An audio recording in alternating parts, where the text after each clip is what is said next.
Okay. അപ്പോൾ ഈ നമ്പറിൽ നിന്ന് എനിക്കൊരു കോൾ വന്നു, ഈ ജാതി പറയുന്നോടി, മതം പറയുന്നോടി. അപ്പം ഞാൻ പറഞ്ഞു ഞാനൊന്ന് റെക്കോർഡ് ആക്കിക്കോട്ടെ എന്ന് പറഞ്ഞു. എനിക്ക് ട്രൂ കോളർ ഇല്ല. ഞാൻ പേര് നോക്കാൻ ഒരാളെ കൊടുത്തപ്പോഴും അതിനകത്ത് പേര് കാണിക്കുന്നില്ല, അതിനകത്ത് വാട്സപ്പില്ല. ഞാൻ പറയട്ടെ, ഞാൻ ജാതിയും മതം എന്നും പറഞ്ഞിട്ടൊന്നും എനിക്കൊരു കാര്യമോ ആവശ്യങ്ങളും ഇല്ല. എനിക്കെന്തിനാണ്, ഞാൻ ഉള്ളി റിയാക്ഷൻ ചെയ്യുന്ന ആളുമല്ല.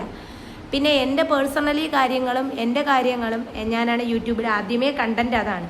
അപ്പോഴേ എനിക്കെതിരെ ചെയ്യുന്ന രണ്ട് തരം താഴ്ന്ന ആൾക്കാരുണ്ട്. ഒന്ന് നിരന്തരം എന്നെ തന്നെ, വേറൊരുത്തിയും എന്നെ തന്നെയാണ്. അവളെ ന്യൂനതകളും അവൾ തെറിയിലൂടെയാണ് പബ്ലിക്കിൽ ഫേമസ് ആയിക്കൊണ്ടിരിക്കുന്നത്. തെറി നമ്മളൊക്കെ ആണെങ്കിൽ സാക്കി കെടുമ്പോഴാണ് എന്തെങ്കിലും വാക്ക് പറയണത്. ഇത് നാക്ക് അതിന് വേണ്ടി മാത്രം പറയപ്പെടുന്നത്. ഇസ്ലാമിൻ്റെ വസ്ത്രവും ധരിച്ച് പിന്നെ അവൾ പറയുക. എനിക്ക് ഇപ്പോഴാണ് ഞാനൊരു കമ്മ്യൂണിറ്റി പോസ്റ്റ് കാണാൻ. 2 ദിവസത്തിന് മുമ്പ് അവിടെ ഒരു കമ്മ്യൂണിറ്റി പോസ്റ്റ് എൻ്റെ ഫോട്ടോയും വെച്ച് ആരോ ഒരു ID ക്രിയേറ്റ് ചെയ്തിട്ടുണ്ട്. അതിന് 2 കമൻറ്റുകൾ ഇട്ടിട്ടുണ്ട്. എനിക്ക് ഫേക്ക് ഐഡിയോ നെജില എന്ന് പറയുന്ന വേറെ ഐഡിയോ ഇല്ല, നെജില മസ്റൂറ എന്ന് പറയുന്ന ഒരു ID മാത്രമേ എനിക്കുള്ളൂ. നെജില ഷാൻ മാറി നെജില മസ്റൂറ ആക്കി. കാരണം എന്ന് വെച്ചാൽ ഞാനും ഷാനും സെപ്പറേറ്റഡ് ആണ്. അതുകൊണ്ട് ഞാൻ ഷാൻ്റെ ഇട്ടിട്ടില്ല. ബാക്കി കാര്യങ്ങളല്ല. എന്നെ ഒരു കാരണത്തിലും അറിഞ്ഞുകൂടാത്ത കുറേ സ്ത്രീകൾ എന്നെക്കുറിച്ച് അതും ഇതും പറയുന്നു. അതെനിക്ക് പ്രശ്നമില്ല, അവരുടെ മക്കൾക്ക് തിന്നാൻ വേണ്ടിയല്ലേ, അത് കുഴപ്പമൊന്നുമില്ല. അപ്പം എനിക്ക് പറയാനുള്ളതെന്ന് വെച്ചാൽ, എന്നെ ഇട്ട് നിരന്തരം ടോർച്ചറിങ് ചെയ്യുന്നവരുടെ അടുത്ത് പറയാനുള്ളതെന്ന് വെച്ചാൽ, സത്യം എന്നും ജയിക്കും. ഓക്കെ, ഞാനൊരാളുടെ അടുത്തും കള്ളം പറയാൻ വന്നിട്ടില്ല. ഞാൻ എൻ്റെ കാര്യങ്ങളാണ് വന്ന് പറയുന്നതും എൻ്റെ കാര്യങ്ങളാണ് ഞാൻ ചെയ്യുന്നതും ഒക്കെ. പിന്നെ ഇപ്പോഴത്തെ കണ്ടീഷനിൽ ഞാൻ കുക്കിംഗ് വീഡിയോ ഒന്നുമില്ല. പിന്നെ ഇന്ന് ഞാൻ പറഞ്ഞിട്ട് ഓക്കെ ബിരിയാണി എന്ന് പറഞ്ഞാൽ ലേസ് പോലത്തെ ഒരു സാധനമുണ്ട്. അല്ലാതെ ഞാൻ ബിരിയാണി വാരി കയറ്റുന്നു എന്നല്ല. ബിരിയാണി എനിക്കിഷ്ടം അല്ല.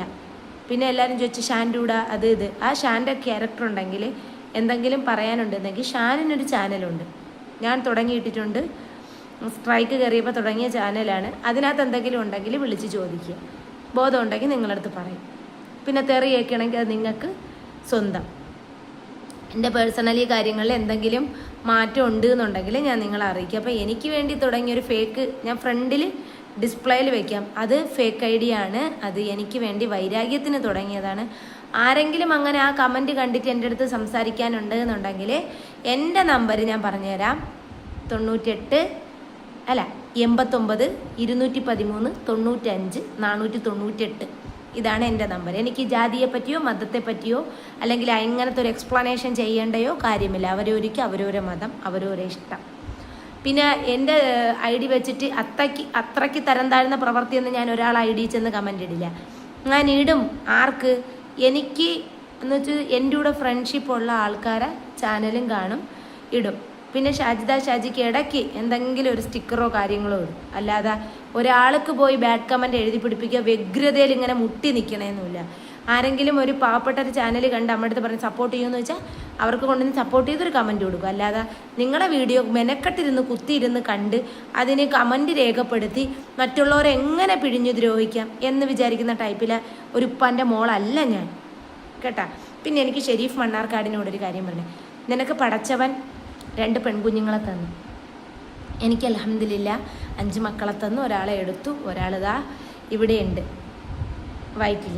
അപ്പോൾ എനിക്ക് പറയണം, നമ്മുടെ ഫാമിലി കാര്യങ്ങൾ യൂട്യൂബ് ചാനലിലൂടെ പറയുമ്പോൾ ചിലപ്പോൾ നെഗറ്റീവും പോസിറ്റീവും വരും. അതിനെ നീ വളച്ചൊടിച്ച് കോമഡി പോലെ പറഞ്ഞ് ബാക്കി കാര്യങ്ങളൊക്കെ ചെയ്യുമ്പോഴത്തേക്ക് നമ്മളെ മക്കളും നാളെ ഇതേപോലെയൊക്കെ തന്നെ സമൂഹത്തിൽ പറയുമ്പോൾ നമുക്ക് വേദന ഉണ്ടാവും. ഇപ്പം തന്നെ നീ എന്തെല്ലാം എന്നെക്കുറിച്ച് പറഞ്ഞു, എന്തെല്ലാം പറഞ്ഞു, ദേ പോയി ഇതാ വന്നു, അത് ഇത് മറ്റത് മറിച്ചത് ഒക്കെ. അപ്പോഴേ നമുക്ക് എല്ലില്ലാത്ത നാവുകൊണ്ട് ആരെ എന്തും പറയാം എന്നൊരു തോന്നൽ അത് വേണ്ട പന്ന. കാരണം എന്ന് വെച്ചാൽ എന്തുകൊണ്ടെന്നറിയാമോ, നീയൊക്കെ ഒരു പുരുഷനാണ്, നമുക്കൊരു ബലമില്ലാത്തൊരു സ്ത്രീകളാണ് നമ്മളൊക്കെ. നിനക്ക് ഷാജിദ നെജില അല്ലെങ്കിൽ ഇവർ ഒരു പുണ്ണാക്ക് നിനക്ക് നമ്മളെക്കുറിച്ച് അറിഞ്ഞൂടാ. നിനക്ക് ചിലപ്പോൾ ഷാജിയെ കുറച്ചറിയാം. ഞാനെന്ന് പറഞ്ഞ ഒരാളടുത്ത് പോലും ചാറ്റോ കാര്യങ്ങളോ വേറെ ഒന്നോ പറയാൻ പോവാത്തൊരാളാണ്. കാരണം അതിൻ്റെ ആവശ്യം നമുക്കില്ല.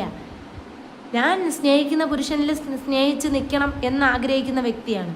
അതും കണ്ട പുരുഷന്മാരെ അല്ല, എൻ്റെ ഭർത്താവായിരുന്ന ആളിന്. ഇനിയിപ്പം ആരെങ്കിലും 5ാമത് കെട്ടോ 6ാമത് കെട്ടോ നമ്മളൊരു തംബ്ലൈൻ സെറ്റ് ചെയ്ത് ഇൻസ്റ്റയിലൊക്കെ ഇടുമ്പോൾ അതൊക്കെ ഒരു തമാശ രൂപത്തിൽ ഞാൻ അവള് കെട്ടാൻ പോകുന്നു വയറ്റിലൊരു കുട്ടി, 5ാമത് 6ാമത് 7ാമത് എന്തൊക്കെയാ മനുഷ്യനാണ്. ഒരാളെയും കെട്ടണില്ല. കെട്ടണം എന്തിനാണ്? സന്തോഷവും സമാധാനമായിട്ട് ജീവിക്കാം. പക്ഷെ എനിക്കതില്ല. ഇപ്പോഴത്തെ കണ്ടീഷൻ എന്ന് പറഞ്ഞാൽ ഞാനൊരു വേറൊരു സിറ്റുവേഷനിലൂടെ കടന്നു പോകുന്ന ഒരു വ്യക്തിയാണ്. ഒന്നാമത്തെ കാര്യം, നമ്മൾ ഒറ്റപ്പെട്ടു പോയി സമൂഹത്തിൽ. അത് കുഴപ്പമില്ല, ഞാൻ അനുഭവിച്ചോളാം. പക്ഷേ നിങ്ങൾ ഈ തരുന്ന ഈ വേദന ഉണ്ടല്ലേ, അത് അതിൻ്റെക്കാട്ടി അപ്പുറമാണ്. അതുകൊണ്ട് ഞാൻ കഴിവതും കമൻറ്റുകൾ വായിക്കാറില്ല. നീ അങ്ങനെയാണ്, നീ ഇങ്ങനെയാണ്, ഞാൻ മറ്റതാണ്, ഞാൻ മറിച്ചതാണ്. ഞാനൊന്നുമല്ല. ഞാൻ നാട്ടിൻപുറത്ത് താമസിക്കുന്ന സാധാരണ ഒരു സ്ത്രീയാണ്. പിന്നെ എന്നെ നിങ്ങൾ കാണുന്നത് ആദ്യമേ റബ്ബറും പാലെടുക്കുന്ന ഒരു വീഡിയോ ആയിട്ടാണ് കാണുന്നത് അല്ലേ? അപ്പം നിങ്ങൾക്ക് പറയാനുള്ളത് നിങ്ങൾക്ക് പറയാം. കാരണം നിങ്ങൾ കണ്ടിട്ടാണ് വരുമാനം കിട്ടുന്നത്. ഇപ്പം തന്നെ നല്ല ഒറ്റപ്പെടൽ ഫീലിംഗ് ഉണ്ട്. ഇതിൻ്റെ ഇടയിൽ നിങ്ങളെ കുറേ കാര്യങ്ങൾ, ബാക്കി കാര്യങ്ങളല്ല. നിങ്ങളെൻ്റെ അടുത്ത് വെച്ച് ഫ്രിഡ്ജും കാര്യങ്ങളും ഒക്കെ ഇതൊന്നും ഹദിയ കിട്ടിയതൊന്നും അല്ല. ഇതൊക്കെ കഷ്ടപ്പെട്ട് വാങ്ങിയ ഫ്രിഡ്ജുകളൊക്കെയാണ്. ഇതൊക്കെ 9, 7, 8 വർഷം പഴക്കമുള്ളതാണ്. ഇത് ഷംസുവിൻ്റെ സമയത്തുള്ള ഫ്രിഡ്ജാണ്. നമ്മൾ എത്ര കാലം ഒരു സാധനം ഉപയോഗിക്കുന്നതിലല്ല കാര്യം, നമ്മൾ എങ്ങനെ സൂക്ഷിച്ച് പേണി ഉപയോഗിക്കുന്നു. ഞാൻ അതുപോലെ തന്നെ ഷാനെ തന്നെ ഒരുപാട് പേണി ഉപയോഗിച്ച ഒരാളാണ്. പക്ഷേ എന്നിലില്ല അയാൾ. എനിക്ക് പറയാനും വാക്കുകളുമില്ല. അതുകൊണ്ട് എനിക്കിത്രേ പറയാനുള്ളൂ. ദയവ് ചെയ്തിട്ട് വെറുതെ പിടിച്ചിടല് മക്കളെ എന്ന് പറഞ്ഞിട്ട് എൻ്റെ മോളെ എന്തോ 10 അള്ളാഹു കാക്കട്ടെ, മക്കളാരും പറയരുത്. പിന്നെ ഞാനൊരൊറ്റ കാര്യം പറഞ്ഞുതരാം. ഷാൻ്റെ കാര്യം ഞാനും ദയവ് ചെയ്ത് എൻ്റെ അടുത്ത് ചോദിക്കരുതെന്ന് പറഞ്ഞാൽ ഞാൻ മറക്കാൻ ശ്രമിക്കുന്ന ഒരു ചാപ്റ്ററാണ് അത്. മറക്കില്ല, എന്നാലും തികട്ടി നിന്നാലും എനിക്ക് ഇത്രേ പറയാനുള്ളൂ. എന്നെ ദയവ് ചെയ്ത് ഇതിനകത്തൊന്നും വലിച്ചിടരുത്. ഞാൻ ഇനി 5ാമതും 6ാമതും ഒന്നും കല്യാണം കഴിക്കുന്നില്ല. പിന്നെ മഹർ വിറ്റാൽ വല്ലതും മഹർ വിൽക്കാൻ പറ്റൂല. ആ മഹർ വിൽക്കാൻ പറ്റൂല. അതിനെക്കുറിച്ച് ഞാൻ മഹർ നിങ്ങളുടെ അടുത്ത് കാണിച്ചു തന്നിട്ടേ ഉള്ളൂ. ഞാനത് എന്താണ്, സ്വർണ്ണമാണോ വെള്ളിയാണോ